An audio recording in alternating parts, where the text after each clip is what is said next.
จริงๆแล้วผมถามนี่กันเลยจริงๆอ่ะถ้าว่าด้วยเรื่องซีรีส์ของโดยเฉพาะของ GMTV อ่ะในช่วงต้นอ่ะเรามี Room Alone เรามี 3VV Free ที่พี่จอดเล่น ซึ่งจริงๆแล้วเราเคยมีเนื้อหาที่มันถ่ายทอดความสัมพันธ์ที่ไม่ใช่กับแค่ชายหญิงมาแล้วอะแต่ว่าจากตรงนั้นนะมันเทิร์นมาสู่วายได้ยังไงเก๋คือจริงๆจุดเริ่มต้นของ GMTV เองเนี่ยถ้าเป็นเรื่องแรกๆของเราน่าจะเป็นRoom Aloneที่จะมีเรื่องของตัวละครที่เป็นชายรักชายด้วยกัน ซึ่งตอนนั้นมันไม่ได้เกิดจากการที่เราจะทำซีรีส์โดยโฟกัสตรงนี้หรอกเราต้องการทำเนื่องจากเราเป็นบริษัทที่มุ่งเน้นเรื่องวัยรุ่น แล้วตอนนั้นมันเป็นความแปลกใหม่ แล้วเราก็คิดว่ามันมีmodern day relationship แบบนี้เกิดขึ้นในสังคมนั้นอยู่จริงๆในตอนนั้นมันมีลักษณะของเรียกที่คล้ายๆคู่วายสมัยนี้เรียกว่าคู่จิ้นถ้าจำได้เมื่อประมาณสัก10 กว่าปีที่แล้วที่มีคู่จิ้นที่ไม่ใช่นักแสดงจะมีลักษณะของความที่เขาเป็นแฟนกันแล้วก็มีคนชอบให้สองคนนี้อยู่ด้วยกันจะมีหลายๆคู่นะครับที่เริ่มมีกระแสตอนนั้นวัฒนธรรม BL จริงๆเป็นวัฒนธรรมที่มันคือความน่ารักความเพ้อฝันนิดๆแล้วพอมันมีอยู่ในสังคมจริงๆในตอนนั้นแล้วซีรีส์ก็เริ่มที่จะรีเฟล็กว่าเฮ้ยมันมีอย่างนี้อยู่จริงเพราะมันเป็นเรื่องใหม่ของสังคมในตอนนั้นแสดงว่าในช่วงต้นก่อนที่ GMTV จะมาทำวายอย่างจริงจังเนี่ยไอการรีเฟล็กหรือว่าการถ่ายทอดภาพของความสัมพันธ์ที่เป็นเพศเดียวกันมันไม่ได้มีอะไรมากไปกว่ามันมีมันมีเราก็ถ่ายทอดให้ดูแล้วมันเป็นเรื่องที่มันมีแล้วมันไม่มีคนพูดถึงในกระแสหลักไม่มีใครพูดถึงอยู่แล้วแน่ๆเรารู้สึกว่ามันเป็นพื้นที่คือเราไม่ได้จับจ้องว่าเราต้องทำซีรีส์ชายรักชายนะหรือว่าหญิงรักหญิงอะไรก็ตามในเรื่องนั้นไม่มีทั้งชายรักชายและหญิงรักหญิงเลยแต่ว่ามันเป็นสังคมปัจจุบันที่ยังไม่มีใครพูดถึงแล้วก็เราก็เลยคิดว่าเราจะหยิบมาพูดถึงหลังจากนั้นเนี่ยมันก็ค่อยๆมีแทรกมาตลอดแม้กระทั่งKiss the Series ก็จะมีคู่ของพีทก้าวที่เป็นเตนิวแล้วก็ต่อเนื่องมาถึงปัจจุบันนี้หรือว่า3VV Free ที่บอกไปหรือว่าเรื่องแรกๆเนี่ยมันจะมีตัวละครเหล่านี้ปิกโรมที่อยู่ในเรื่องของรุ่นพี่ Secret Love ซึ่งก็เป็นตัวละครที่เป็นตัวซัพพอร์ตแต่ว่ามันกลับได้รับความนิยมมากขึ้นเรื่อยๆเมื่อถามก๊อ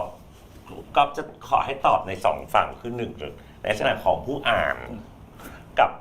เป็นตัวแทนของ LGBTQ ก็เห็นบรรยากาศ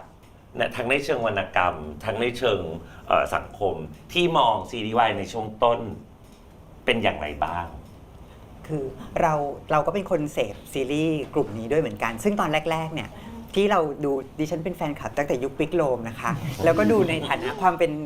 นเอนเตอร์เทนเมนต์ของมันนะดูเอนเตอร์เทนแล้วก็พาฝันเหมือนอย่างที่พี่เอกว่าแต่ในมุมนึงในฐานะที่เราเป็นกลุ่มเพศหลากหลายเราเกิดมากับความรู้สึกที่ว่าเราแตกต่างหรือแปลกแยกการที่เห็นความสัมพันธ์เหล่านี้มันอยู่ในหน้าสื่อซึ่งเป็นหน้าสื่อหลักในแบบเรารู้สึกว่ามันลดความแปลกแยกของตัวเองลงนะมันทำให้รู้สึกว่าแบบนี่มันเป็นความสัมพันธ์ที่เป็นเรื่องปกติแล้วคนอื่นเริ่มยอมรับได้เข้าใจมันมากขึ้นแล้วก็เอนจอยกับมันมากขึ้นอันนี้คือความรู้สึกของเราซึ่งในขณะที่เริ่มต้นเราดูเพื่อความเอนเตอร์เทนแต่ในขณะเดียวกันเรากำลังรู้สึกว่าสิ่งที่มันกำลังเกิดขึ้นเนี่ยมันกำลังบอกอะไรกับสังคมมันทั้งรีเฟล็กและมันกำลังบอกด้วยเหมือนกันซึ่งเป็นแนวโน้มที่ดีในยุคเริ่มต้นตอนนั้นแม้จะยังมีหลายคำถามอยู่หรือยังคล้ายๆยุคต้นๆที่บางคนยังถอยห่างออกมาว่าใช่หรอดีหรอใช่ไหมมันเหมาะสมไหมหรือมันควรไหมแต่รู้สึกว่าการที่มันอยู่บนสื่อหลักแล้วทำให้เหตุการณ์มีอยู่แค่นี้ก็ถือว่ามันกำลังเริ่มต้นก้าวเดินที่ดีแหละมันมีตัวอย่างไหนที่ชัดเจนไหมของฝั่งซีรีส์วายบ้านเราว่าเฮ้ยนี่คือการพบกันที่เรามีอิชชูของสังคมในเชิงความหลากหลายที่ได้เอามาเล่าแล้วรู้สึกว่ามันไปกับอัตลักษณ์ของซีรีส์วายดั้งเดิมอันว่าด้วยเรื่องความเอนเตอร์เทนเมนต์และหนังที่มันลงตัวแล้วรู้สึกว่าเราทำออกมาแล้วพอใจที่จริงแล้วอย่างที่บอกว่าพอปัจจุบันเนี้ยซีรีส์วายมันมีมากขึ้นแล้วก็มีซีรีส์วายที่หลากหลายมากขึ้นมันก็เปิดโอกาสให้เราสนุกคิดหรือว่าใช้ความสามารถของทุกๆฝ่ายเนี่ยในการที่จะสร้างสรรค์ให้งานมันทำได้มากกว่าระดับอารมณ์เนาะคืองานบันเทิงมีทั้งอารมณ์สมองจิตใจก็เริ่มอยากจะไปทางสมองก็เริ่มมาแล้ว HPV ที่อยู่ในเรื่องปัจจุบันนี้ก็ยังมีเรื่อง วันดีวิทยา ครับ ก็จะพูดถึงประเด็นนี้อยู่อะไรอย่างเงี้ยเรื่องการที่ให้ข้อมูลอารมณ์ได้อยู่แล้วอารมณ์ได้ตั้งแต่ต้น สมองเริ่มมาแล้ว จิตใจอยากเริ่มที่รู้สึกว่ามันมีความที่ไม่จิตใจแล้วก็ปัญญามันคือมันต้องไปด้วยกันอะไรอย่างเงี้ยไม่ใช่แค่ความ KAP เป็นเรื่อง ใช่ KAP มันต้องไปด้วยกัน แล้วคราวที่พอถึงปัจจุบันนี้ที่ทำมาตอบคำถามคุณปอมแปมเนี่ยคือว่ามันมีเรื่องหนึ่งที่ตอนนั้นทำก็คือเรื่องเป็นผู้ควบคุมการผลิตกับงานของคุณนุชชี่ ครับ ก็คือ Not Me อ่าฮะ Not Me เนี่ยเขาว่าด้วยเรื่องความไม่เท่าเทียมกันในสังคม ไม่ใช่แค่เรื่องของเพศ แต่มันคือเรื่องของคนพิการ โครงสร้าง ใช่เรื่องคนพิการเองหรือว่านายทุนหรือว่าระบบธุรกิจหรือแม้กระทั่งการเมืองมันมีเรื่องที่ถามว่าถ้าย้อนไป 10 ปีที่แล้วเรื่องนี้น่าจะหนักเกินไปที่จะอยู่ในซีรีส์วายเรื่องหนึ่งหรือไปต่อให้ไม่วายเป็นซีรีส์รักเรื่องหนึ่งเนี่ย ก็เป็นเรื่องที่ค่อนข้างจะหนักพอสมควรอย่างเงี้ยแต่ว่าคุณนุชชี่มีความเข้าใจในประเด็นนี้ค่อนข้างจะสูงมาก แล้วพอมีฉากที่เรียกร้องความเท่าเทียมในทุก ๆ อย่าง ตอนที่ผมอ่านบทเนี่ยนั่งคุยกับพี่ถาแบบว่าโอเคประเด็นนี้มันดีมากเลยแหละมันผิดที่ผิดทางไหมมันหรือมันต้องลดองศา ให้มันไม่ดีกรีมันไม่ไประดับขนาดนั้นหรอวะผลปรากฏว่าก็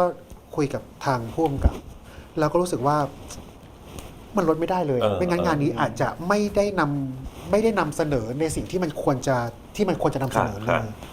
แล้วก็รู้สึกแบบขนลุกตั้งแต่อ่านบท แล้วก็เฝ้ารอฉากหลายๆฉากที่ไม่ได้พูดถึงแค่ความสัมพันธ์ของตัวละครชอนแล้วก็ไว้คือจะแบบเฮ้ยฉากนี้จะเป็นยังไงแล้วพอมันพูดถึงพอมันซีรีส์มันนำทางมาตัวเองเป็นอย่างนั้นเนี่ยพอมันพูดถึงประเด็นเหล่านี้มันจึงไม่รู้สึกว่าแบบไม่รู้สึกว่าหนึ่งมันไม่ผิดที่ผิดทาง มันอยู่ได้นี่หว่า แล้วมันกลายเป็นฉากที่น่าจะไวรัลที่สุดของซีรีส์เรื่อง Not Me ด้วยซ้ำกับการที่พูดถึงประเด็นความเท่าเทียมกันในทุกๆแง่มุมไม่ใช่แค่เรื่องเพศนะครับไม่ใช่แค่สมรสเท่าเทียมคือแบบว่า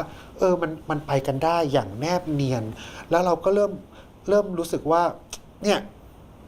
ดีใจกับงานชิ้นนั้นเหมือนกันเพราะฉะนั้นจริงๆถ้าสรุปว่าเราเห็นตัวอย่างที่ชัดเจนอยู่เนาะว่าซีรีส์มันสามารถที่จะมีขาหนึ่งที่รับผิดชอบ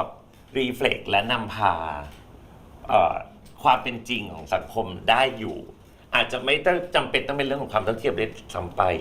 ในเรื่องอื่นๆมันมีพื้นที่ให้ทำได้อยู่ แต่อย่างหนึ่งที่เหมือนยังไม่ค่อยเห็นคือในความหลากหลายในเชิงในเชิงถิ่นที่อยู่ในเชิงระดับชั้นทางสังคมหรือในเชิงชาติพันธุ์อะไรเงี้ยมันมีโอกาสไหมเราว่ามันค่อยๆแทรกอยู่ในแต่ละที่โดยที่ทั้งคนประพันธ์แล้วก็คนเขียนบทพยายามที่จะเลือกที่จะใส่ให้มันอยู่ในที่ทางที่มันถูกต้องอยู่แล้วเหมือนอายุอย่าง not me มันค่อนข้างเข้มข้นในเรื่องนั้นมันสามารถพูดเรื่องโครงสร้างทางสังคมพูดเรื่องความเหลื่อมล้ำพูดเรื่องกฎหมาย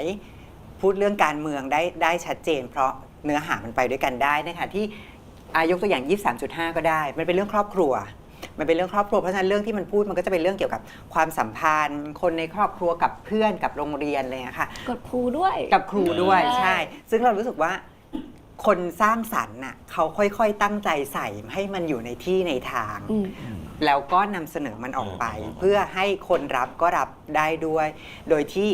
มีทั้งยังสนุกอยู่แล้วก็ได้รับสารเหล่านี้ไปด้วยซึ่งมันควรจะไปด้วยกัน